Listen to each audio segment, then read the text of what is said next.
and then fast forward into this summer, it's kind of funny, like for you, a lot of times people would ask me about a player to come to, and there was only two high school kids I would tell, like it would be you, it would be Taj and you. But I remember when I first invited you to, these open runs and like seeing if you would come, you didn't think twice, bro. And you were like at every single one. I could call you like an hour before the run would start and like you're pulling up. But talk about, before we get into that, talk about how it was during the summer going against pros and how you feel like that helped you this summer. It's probably the most exciting summer I've ever had.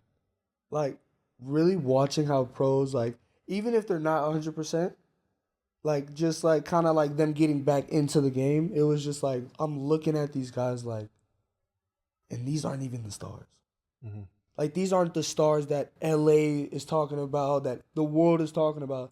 Like, I'm looking at these guys like, I have to go through this to even get to the stars. I'm thinking I could just jump straight into, like, no, like, there's so many basketball players I just don't know.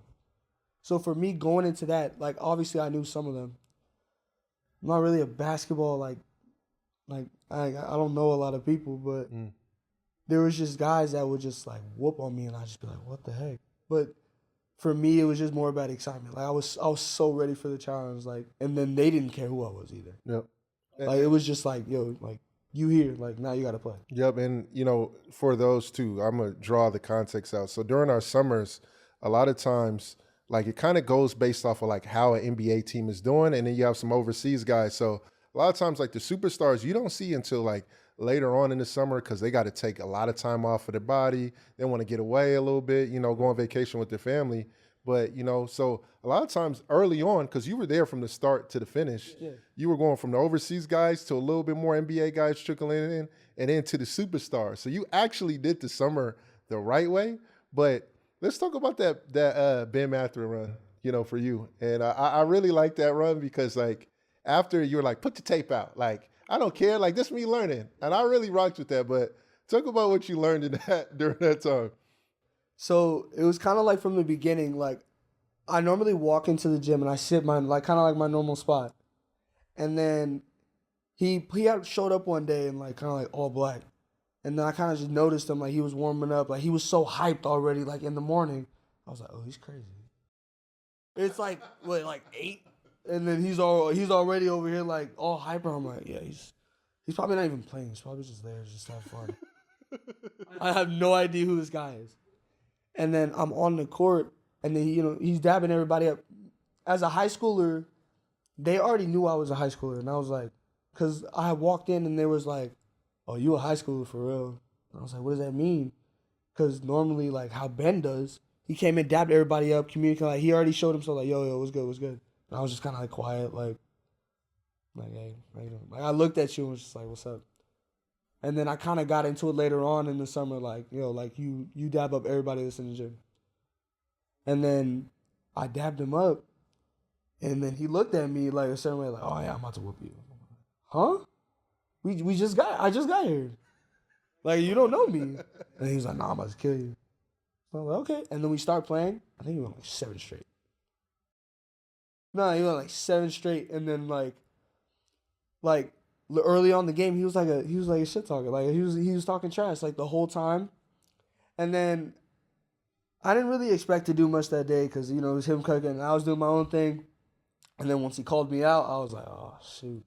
That's when everything. Yeah, but so he hit the first shot, and I remember he's like, effing high school. We got this effing high school dude going, right?